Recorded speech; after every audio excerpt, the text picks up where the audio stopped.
Donc vous avez téléchargé le document de départ avec l'adresse là que vous avez tapé dans un navigateur web et vous avez dézippé. Et quand vous ouvrez le document INDD qui a été fait dans la version 2019 de InDesign, vous avez la version 2019, donc c'est le INDD qu'on utilise. Si vous aviez la version 2018, j'aurais utilisé le IDML qui est prévu pour ouvrir un document 2019 dans d'anciennes versions InDesign. C'est ça le IDML. Mais parfois, les choses bougent. C'est à éviter d'ouvrir un document InDesign dans une version plus ancienne que celui qui a servi à le créer. Voilà, vous arrivez normalement directement sur la page 10. Et vous avez des sous-titres qui sont là. Alors, je vous rappelle que quand vous avez l'outil texte et que vous êtes en train de cliquer dans un texte, de manipuler les choses, si vous voulez bouger sur la page, sur l'écran, si vous voulez bouger la page sur laquelle vous êtes en train de travailler, c'est la touche Alt, c'est le petit raccourci de la main. Voilà, alors allons voir un peu on va s'intéresser aux sous-titres, différentes manières de faire des sous-titres. Donc, allons voir un peu les styles de paragraphes. Menu texte, style de paragraphe. Alors, dans groupe de style 1, parce que manuellement, les styles du document ont été regroupés là, enfin certains des styles. Groupe de style 1. Il faudrait en fait d'ailleurs créer plusieurs groupes pour que ce soit plus compréhensible à un certain moment. Je vous rappelle que là, on est en train de mettre au point un document, surtout les styles du document, les différents styles, style d'objet, style de caractère, de paragraphe, c'est ça l'idée.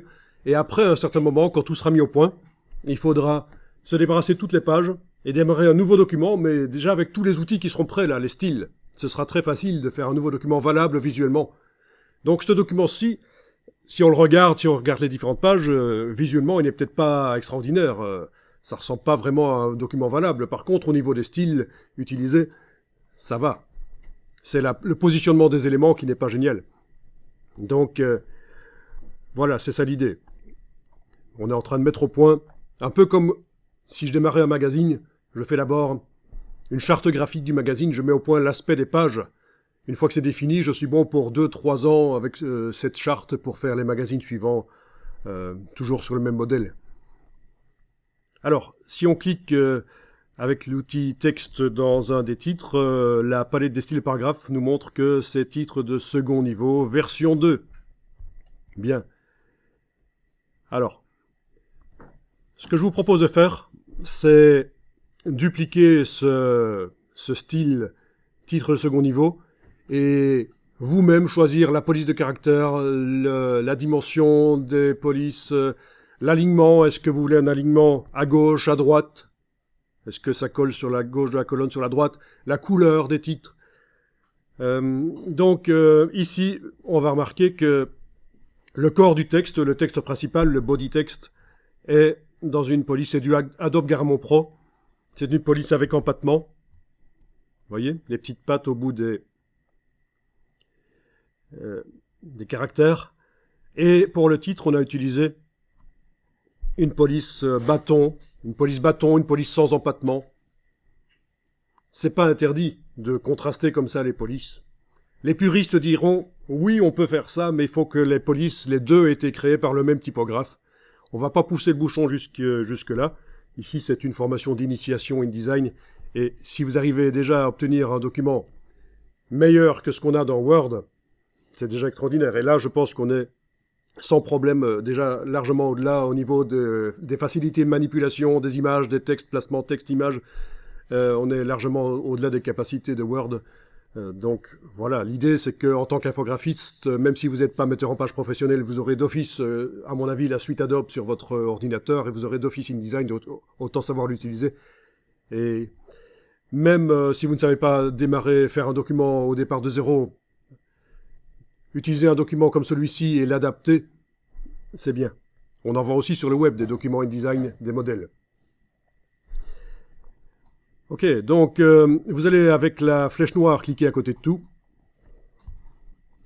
C'est toujours plus sûr à partir du moment où on va aller manipuler les styles dans la palette des styles de cliquer à côté de la page avec la flèche noire pour que rien ne soit sélectionné, comme ça on ne va pas appliquer un style par erreur quelque part dans le document.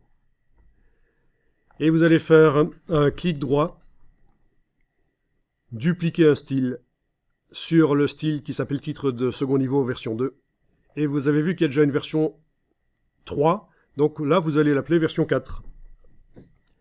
Qu'est-ce qu'on est en train de faire là? On est en train de faire plusieurs styles de sous-titres pour pouvoir décider, tiens, comparer quel est celui qu'on va finalement utiliser. Plutôt que de rester toujours sur le même style et le modifier et ne pas pouvoir facilement comparer avec ce qu'on avait avant, dans le même document, on va avoir les différents styles accessibles. Vous allez voir qu'on va faire la même chose aussi pour le style de corps de texte. On va faire des variantes et on va pouvoir combiner, tester.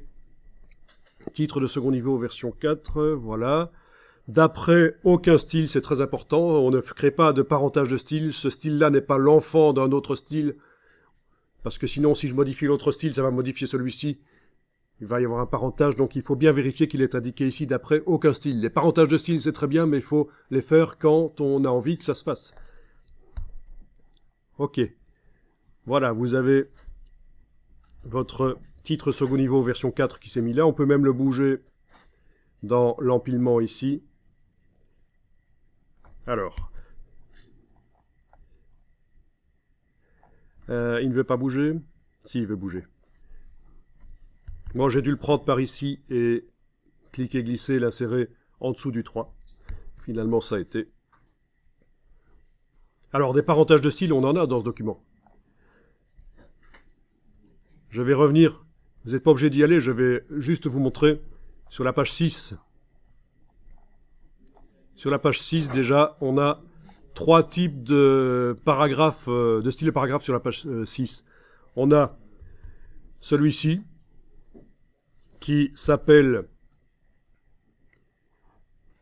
si je clique avec l'outil texte dedans, en plus ça le met en surbrillance là. Voilà, j'ai cliqué avec l'outil texte dans le paragraphe et ça me met en surbrillance. C'est corps du text body nouveau avec grande lettrine. Ben oui, on voit qu'il y a une grande lettrine. Celui-ci, si je clique dedans, corps du text body nouveau avec petite lettrine.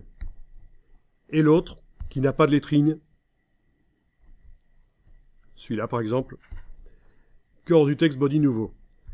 Alors, celui-ci est le style parent, et les autres sont les styles enfants, ces deux-là, avec grande lettrine et avec petite lettrine. Ça veut dire que si je modifie des choses qui sont communes au style parent et au style enfant, des choses qui ne sont pas différentes, des choses qui sont identiques dans les deux styles, si je les modifie ici dans le style parent, ça va se répercuter d'office sur les styles enfants. Et ça, c'est intéressant. Donc, petite parenthèse que je ferme ici sur les parentages de style qui sont parfois intéressants, bien entendu, quand on fait de la mise en page. C'est ce qui automatise la mise en page et qui évite de devoir faire du boulot débile et répétitif. Si on peut faire des documents qui sont complexes visuellement et qui ont l'air valables et qui, en plus, si j'ai 3 styles légèrement différents, j'ai besoin d'en modifier qu'un seul pour que les 3 se modifient, c'est l'idéal. Bien, donc ce que je vous demande ici, c'est d'appliquer manuellement le style version 4 sur les sous-titres, ou titres de second niveau, on pourrait dire. Voilà, vous pouvez cliquer dans le titre de second niveau, appliquer titre second niveau version 4, là. Ici aussi, dans celui-là. Ce sont les deux seuls du document qui sont comme ça, mais même s'il y en avait d'autres, ce ne serait pas intéressant d'appliquer, parce que on va juste faire des tests sur cette page-là. Voilà, donc ils utilisent tous les deux titres de second niveau version 4. À ce stade-ci, vous pourriez enregistrer dans le document, dans le dossier que vous avez téléchargé tout à l'heure et des IP. Vous allez faire fichier enregistrer sous, enregistrer le document sous le nom 218. Voilà. Dans le dossier d'assemblage, j'enregistre le document InDesign et je suis en cours de travail. Bien entendu, à la fin du travail, normalement, on doit faire un assemblage si on veut transférer tout le document vers un autre ordinateur ou l'archiver. Mais là, on est en cours de travail, donc on enregistre les différents documents INDD en changeant le nom.